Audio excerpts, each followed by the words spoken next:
ایک چڑیا تھی جو گلاب سے بہت پیار کرتی تھی۔ گلاب نے کہا، جب تک میں لال نہیں ہو جاتا تب تک اس سے پیار نہیں کروں گا۔ چڑیا انتظار کے لیے گلاب کے کانٹوں پر لیٹ گئی اور اس کے کانٹوں سے لہو لہان ہو گئی۔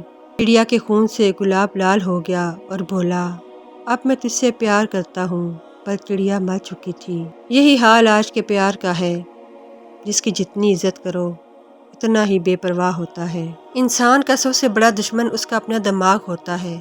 وہ پکڑ پکڑ کر انہی یادوں کو لاتا ہے جو آپ کو سب سے زیادہ تکلیف دیتی ہیں۔ کبھی کبھی انسان جتنا اکیلا رہتا ہے اتنا ہی خوش رہتا ہے۔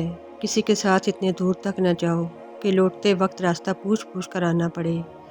اداس رہنا کسے پسند ہے، بس کچھ حادثے چہرے کی ہنسی چھین لیتے ہیں۔ اپنی اچھائی ثابت مت کیجیے، اگر آپ کے کردار میں دم ہوگا تو وقت خود آپ کی قیمت لوگوں کو بتا دے گا۔ جب رشتہ نبھانے کی اوقات نہ ہو تو رشتہ مت جوڑا کرو، کیونکہ تمہارے 2 دن کے دکھاوے والے پیار کے چکر میں ایک انسان زندگی بھر کے لیے ہنسنا بھول جاتا ہے۔ اس لیے کسی کے ساتھ جھوٹا پیار کر کے کسی کے فیلنگ کے ساتھ مت کھیلو، کیونکہ کبھی کبھی ٹوٹے ہوئے دلوں کی بددعائیں زندگی لے ڈوبتی ہیں۔ کچھ لوگ مجھے غلط سمجھتے ہیں، پر اب مجھے کوئی فرق نہیں پڑتا، کیونکہ ان کے ساتھ اچھا بننے کے لیے میں نے اپنا بہت کچھ کھو دیا ہے۔ ایک اچھا انسان کبھی مطلبی نہیں ہوتا، بس دور ہو جاتا ہے ان لوگوں سے جو اس کی قدر نہیں کرتے۔